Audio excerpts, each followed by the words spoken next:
Hey there, Papa's Posse. Don't forget about that QR code. Take you to my eBay, YouTube, and Instagram page. Well, welcome back to the channel there, Papa's Posse. Once again, it's time for Papa's Comic Books, coffee, and more. Welcome back to the channel, Papa's Posse. It's Papa's Comic Books, coffee, and more. Today we have Atlas Comics The Scorpion, number 2, 25 cents from 1975. Title of the story, The Devil Doll Commission, by Howard Chaykin and Annette Kawicki. Now, before we begin, don't forget this book and others are available on my eBay page, Papa's-Comic-Books. Let's hit that like button and subscribe to the channel. Let's see what's going on. The Scorpion, even bullets can't stop these creatures. How will I save Ruby? How? Sarah Ann's actors come here to brag about their latest artistic landmarks, while their agents try not to look bored. But in the midst of the superficial din, we find one couple not engaged in theatrical conversations. Jules Reinhardt, the Chicago financier, right 5 days ago after a mysterious phone call, Reinhardt ran off. According to Mrs. Reinhardt, he was scared silly, muttering something about black magic and voodoo. Interested? Not really. I've heard about this fellow. He's got a reputation for eccentricity. Probably staged this whole thing himself.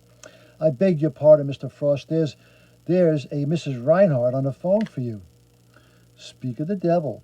Moments later. Frankly, Mrs. Reinhardt, I don't think this commission is quite my cup of... No, I'm sure it's not just a publicity stunt, but the police are far better equipped. Cat o'clock. Danger! And in the twinkling of an eye, the debonair demeanor of Mauro Frost has vanished, replaced by the dynamic presence of a man called the Scorpion, ready to face the most unusual menace in the chic night spot. Like some silent demon of chaos, the lion charges. As a slim blade of sprung from the wrist sheath appears in the Scorpion's hand. Thus, against his will, Mauro Frost is thrust into the nightmare of violence and the death known in his private files as the Devil Doll Commission. It is only his savage instincts that save Mauro Frost from an horrendous death. Yet, as the Scorpion plunges his dagger repeatedly into the animal's flesh, there is no roar or challenge.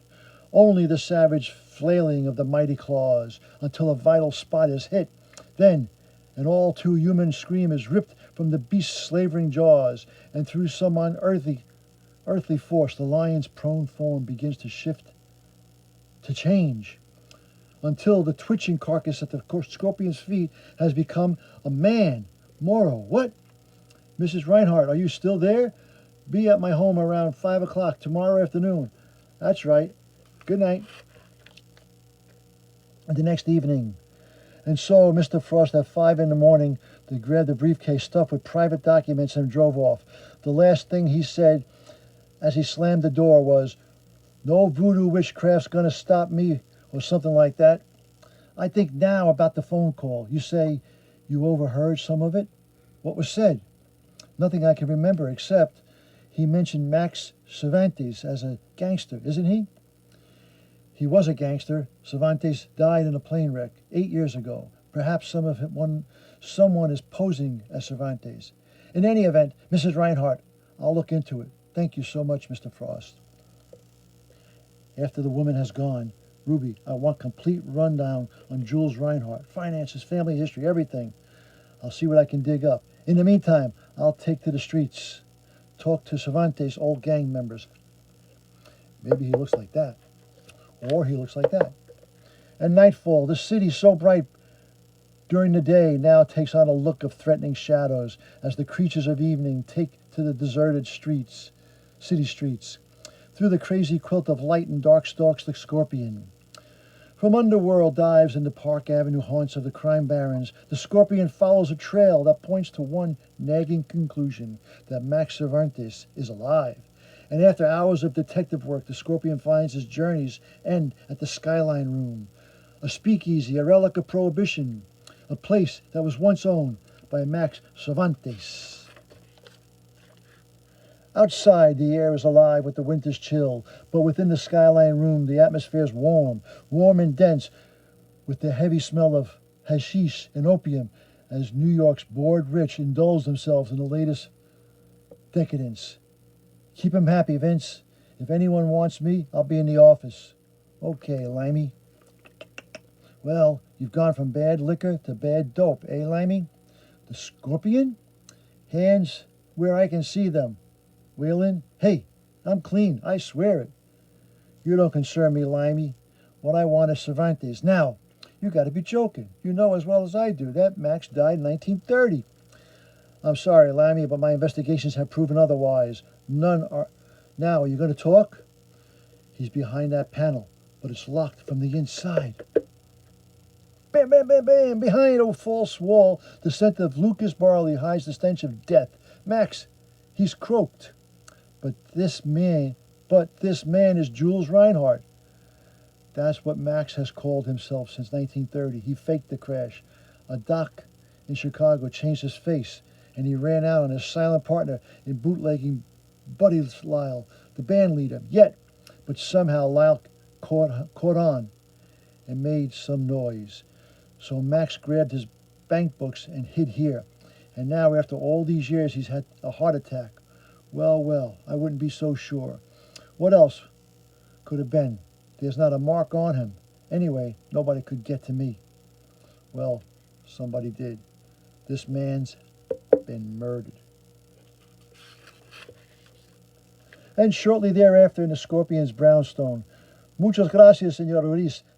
You've been a great help. Moro, listen, I discovered something fascinating. Jules Reinhardt has no history before 1930. That was Diego Ruiz on the phone, president of the Banco de Panama, Panama City. Now, how did you know? Those private documents of Reinhardt's, they were coded bank books for his Panamanian deposits. Reinhardt was murdered for those bank books. By Cervantes, but the word is he's really alive. Not anymore, he isn't. Wait a minute. We've got to see Mrs. Reinhardt. You drive. I'll explain on the way. Meanwhile, the repeal of Prohibition wiped out many a fortune, and none were harder hit than those who owned the fashionable cabarets of Harlem. Through the doorway of one such forgot 10 speakeasy strides a tall, smartly dressed man. Him? I don't think so. Let's see. Ooh, Star Trek. Buddy's in the back. You were right. We can't touch Max's door without the wife's signature, in person. I've spoken with the bank. That was the Scorpion, damn it. And another thing, this fellow Ruiz says another guy called and wanted the same information not 10 minutes ago. We can't take any chances with him in the picture. We'll just have to snatch the wife. Hell, even dead, Max is a pain. Come, Caesar. Speaking of pains, how about the hoodoo lady? Her moaning gets on my nerves. Her job is done. All right, then we'll pay her off tonight. Click, chick. And you can use your little cash box here. You see, Mrs. Reinhardt, the Panamanian banks have a system similar to that of the Swiss, and your late husband wrote a special clause for his foreign account, whereby funds could be withdrawn only on your signature, witnessed by the president of the bank. For that reason, Mrs. Reinhardt, your life is now in danger. Can you use a gun? Why, yes. Fine, take this, Miss Bishop. We'll remain here. I've got a job to finish. At that moment, in the J.C. Keene funeral home where Max Cervantes, alias Jules Reinhardt, lies in repose. Ring. I'll take it, Mrs. Reinhardt. Hello, what? The body disappeared? Huh? Like some angel of vengeance, the Scorpion travels through the Manhattan's lofty spires, and at its destination, it's Curly seems Max's wife just strolled outside. They grabbed her. Terrific. Call Bert at the Skyport. Tell him we'll be there in half an hour. Mr. Lyle? Job's done. I'd like my money now. Please, Mr. Lyle. Yes. Ed, take care of the lady, will you? And minutes later, the Scorpion arrives, missing his prey by moments. And suddenly, Thinks he can kill old Rose? I had my insurance case. This happened 2 hexes. If one don't get him, the other will. Where did they go? Skyport, don't worry. I took care of one. I took care. If one don't get him, other. Superheroes and super monsters and Flintstones and Planet of the Apes. With a choking cough, the old woman dies, and the scorpion retraces his route. In inimitable scorpion fashion, Manhattan's downtown Skyport. Like the financial district it serves by the day, places bustles with life, handling seaplane traffic from Boston and Philadelphia, while night is as silent as a tomb. This is night, however. The silence is broken by the whine of a warming engine. As how nice of you to walk right into our clutches, Mrs. Reinhardt, isn't it? Max always did have a great taste in women. Enough. This has gone on far too long. I am not Mrs. Reinhardt. My name is Bishop. I've been stalling. Tut, tut, my dear. I believe you're stalling now. Plane's ready, Mr. Lyle. Come along, Mrs. Reinhardt. I tell you, I'm not. Eddie, bring her aboard. The scorpion, Morrow. Oh, and they fight, and they boom, down, lady. Boom, boom, boom. Hold on, cool. Unseen in the shadows by the pier, the pilot retrieves the fallen pistol. Right there. Uh-oh. He draws a bead on the scorpion's back. And Morrow fires. Oh! I haven't waited these 8 years to lose everything on account of some wise-mouthed broad. Not so fast, honey. Okay, Scorpion. Freeze. You killed my pilot, so I need you alive. Now, whatever she's paying you, I'll double after all they say. You're an unprincipled fella. You're greatly mistaken about my lack of principles. That's a very special person, see?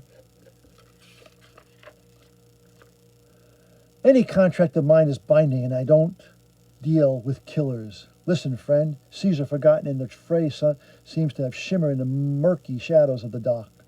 There's Caesar. You've got no choice. Do it, or I'll blow her head off. Okay, okay. Oh, I have had just about enough. And suddenly a shift in the shadows catches the scorpion's eye, a shift accompanied by the smell of incense, old Rosie's incense. And the shift becomes shadow, a shape, a form. Oh, God. Caesar! No! An evasive moment comes. Too late. Then it all worked out. But why the hell did you leave, Mrs. Reinhardt? There, that'll hold. Well, right after you left, the funeral parlor called. They said Reinhardt's body had vanished. I thought it might have some good lord, the second hex. Handle the police. I'll explain later. The scorpions move with desperate swiftness towards the Reinhardt home, turning his mind from the pain of wounded arm and praying he is not too late. Bam! He gets in there. Clash, but what happened? Oh no, God, no! Again, he senses it, the skin-prickling presence of some obscene force beyond human understanding. What could it be? He is prepared, yet still he shudders at a face apparently sedate in dreamless sleep, a face beyond worldly caring, a face that is masterpiece of mortician's art, the face of Jules Reinhardt. And he hits him. A blow that has killed a man now serves merely to destroy the stitches in Reinhardt's mouth, slacking his lips. So again he strikes, and again, each time succeeding only in removing more rouge and paint, until absently the dead man responds. Pow. It has been a long night, a hard night. The scorpion has black eyes, smoldering, breathes deeply. For at that moment, he is filled with cold, berserk fury, and you can build your own monster. And he becomes judge, jury, crash, and executioner. Oh, he never wanted to do that. And the epilogue, everybody loves a disaster as long as it's the other guy's problem. And when the other guy is rich, famous, or infamous, that's news. Thus, all I can say is Mrs. Reinhardt has suffered a tremendous shock. She has my sympathies. Are you sympathetic enough to waive your fee? Altruism is for Albert Schweitzer. The Scorpion is not a charitable institution. Good night, gentlemen. He took care of everything. Okay. And that was The Scorpion #2, 25 cents from 1975. I hope you enjoyed that little reading. And don't forget, this book and others is available on my eBay page, Papa's-Comic-Books. Please hit that like button and subscribe to the channel. And as Papa, Mrs. Reinhardt, and the Scorpion always say, That was easy. until next time, Papa is out.